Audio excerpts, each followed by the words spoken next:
My name is Kristina. My informative topic is about the stages of a hurricane. Have you ever lived through a hurricane? Hurricanes are characterized as high wind speeds and strong waves, known as a storm surge. When a hurricane makes landfall, the storm surge can destroy buildings, homes, and vehicles. There are several stages involved in the formation of a hurricane. After a hurricane goes through its stages and matures, it can intensify to certain sizes and strengths. The destructive force left behind depends on the strength of the hurricane. Although hurricanes might not pertain to everyone, depending on what region you're located, it is still very good information to know about the stages of a hurricane. I have done an ample amount of research on the stages of hurricanes and have actually lived through a few hurricanes as well.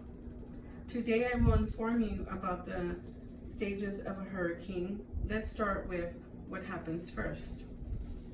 A tropical disturbance is the first stage of the development of a hurricane. According to Brad Plummer and Rory Asadi Kenna in How Do Hurricanes Form, a step-by-step guide, a hurricane consists of organized thunderstorm activity that stretches at least 100 miles across and maintains its identity for 24 hours. Hurricane season begins June 1st to November 30th. Because of how destructive hurricanes can be, scientists are constantly monitoring them with satellites to keep track of tropical storms that might develop into hurricanes. Next is the tropical depression, and that is formed when a cluster of thunderstorms come together at the precise moment depending on the atmospheric pressure and the certain amount of time. According to teachertech.rice.edu in Hurricane, the One-Eyed Monster, wind speeds are 23 to 39 miles per hour. Under these right conditions, a low pressure center can start to develop. The temperature of the water has to be around 80 degrees Fahrenheit or hotter to fuel up the system. The next stage is the tropical storm. In this stage, constant winds have intensified to 35 to 64 miles per hour. Once pressure in the center drops, air rushes in creating strong winds. It becomes better organized and starts taking its circular shape, looking like a hurricane. In this stage, the storm is given a name. The last stage is when a hurricane finally forms.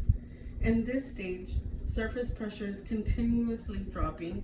According to the National Hurricane Center and the Pacific Central Hurricane Center, in the Saffir-Simpson hurricane wind scale, the winds reach 74 miles an hour. In this stage is where we can definitely see the eye rotation. It is the most recognizable part of the hurricane, and it is also actually the calmest section of the hurricane.